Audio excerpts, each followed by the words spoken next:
Happy Monday, everybody. So I know some of you missed class because of Wi-Fi issues and Zoom, so I'm just going to go through the slides super quick.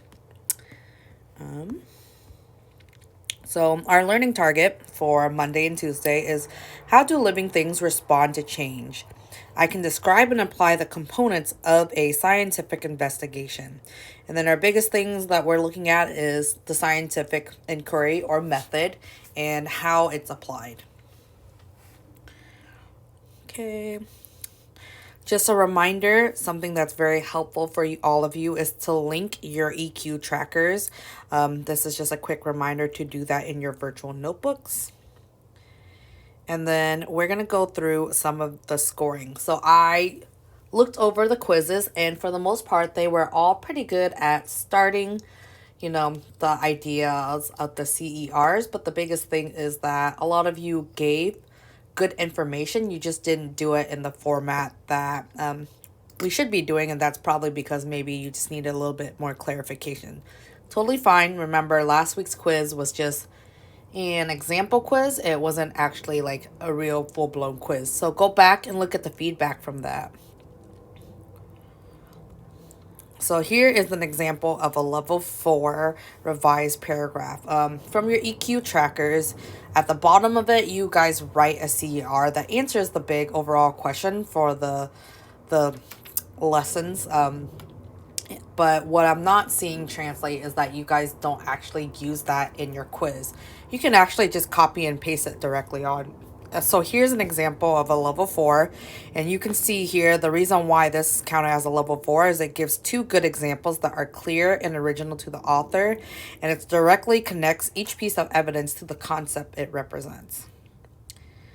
Level 3, okay, it's a little bit shorter, which is fine, but the key thing about this is that it hits the learning target with the correct information.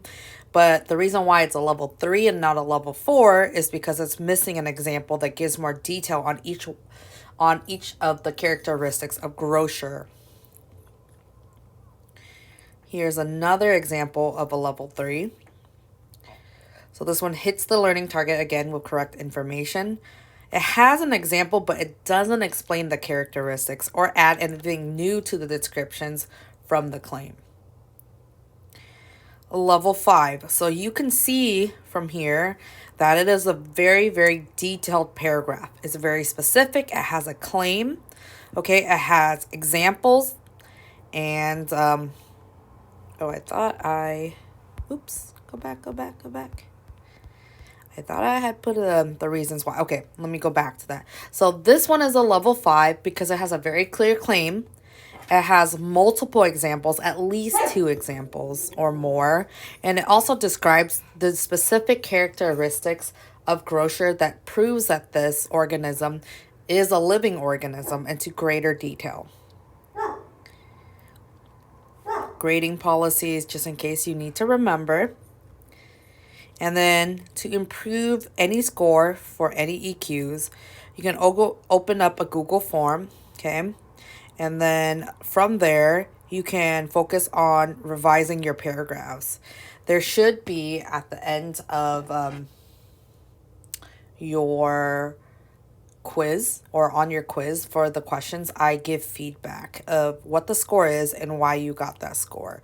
So if this quiz was like an actual quiz, then you can go back to the tracker, re-edit and revise it, and then turn it in for a better score on your quiz. Okay. So there's a quick video there that shows you how to add private comments on if you have any questions or concerns about anything. And then in class today, we brainstormed like what steps do scientists take to help them answer questions about the world. And we got a lot of information, like there's observation, you look at older research, you like take from other people's experiences, as well as you test out different things. In other words, the scientific method. Okay, you can watch this video on your own, but the scientific method or inquiry is a series of steps that scientists use to answer possible questions and solve problems. So These should all be things that you have seen before. It's nothing new. There are very many different variations of this, and you might or might not know that a lot of times different scientists will do them in different orders. Sometimes they'll do like certain spots or certain things multiple times, or just keep redoing it until their like experiment honestly gets better. They can revise it. It's not a set and rigid structure. So there have been some scientific truths that we have discovered through the process of inquiry. So cell theory is a big one. So living things are made of cells, which now it seems kind of silly that that was a big controversial thing, but in the time that it was discovered, it definitely was. Germ theory, evolution, still a big controversial topic. Human caused climate change, definitely relevant if you are paying attention to the news, or even just like what was happening with the wildfires and natural disasters all around the world. And then vaccines are good. They don't cause additional disorders. Huge, huge, huge controversial topic. And that might be very interesting. Like I'm sure that we're going to see a lot more of this once flu season comes up. Well, we're all amongst flu season, and also as we move towards like potential vaccines for COVID. Note that these are the best answers we can come up with, but science is a never ending process. It still may change. Sometimes different theories, different results get disproved in life. So, key thing is that the world is always changing, which means that science is always changing. And then our big question for right now is, how do living things respond to change? What are some scenarios when your body responds to a change to keep you regulated? So last week I introduced this idea of homeostasis. Homeostasis is your body in a stable state. The easiest way to think of your body being thrown off of homeostasis is the stress response. How does your body respond to stress? But homeostasis is actually easily disrupted based off of like something as simple as brightness, balance, temperature change, and even when you exercise. In class, we just watched this fear factor moment. So seeing how these different individuals, how they responded to stress. You can do that on your own time. It's like 12 minutes long. You don't need to watch all of it.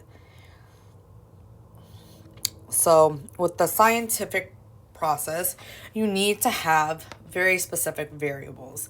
The independent variable is the variable that you are choosing to change. You are choosing to test that out. So an example of that is like a puppet master. The dependent variable is the measured outcome, or the variable that has to respond to that change. So independent variable is like the cause, dependent variable is like the effect. Constant variables stay the same throughout the whole experiment. And then here is an example of one for you. And now, like, if I were planning this experiment of sleep to test to see how many hours of sleep affects test scores, I would then move to a hypothesis and procedure. And then here's a hypothesis and procedure that you can read on your own.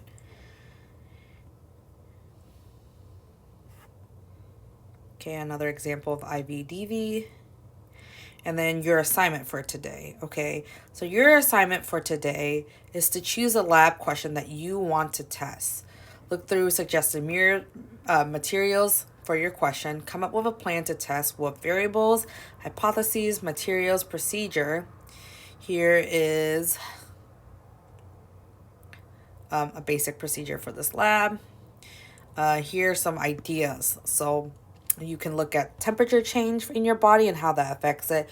You can look at how light affects your body. In Google Classroom, okay, you will see that there is a mini lab planning sheet.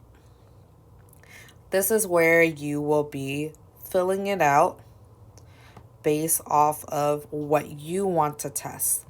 Note up here at the top that there are potential questions that you can use. All right, let me know if you have any questions.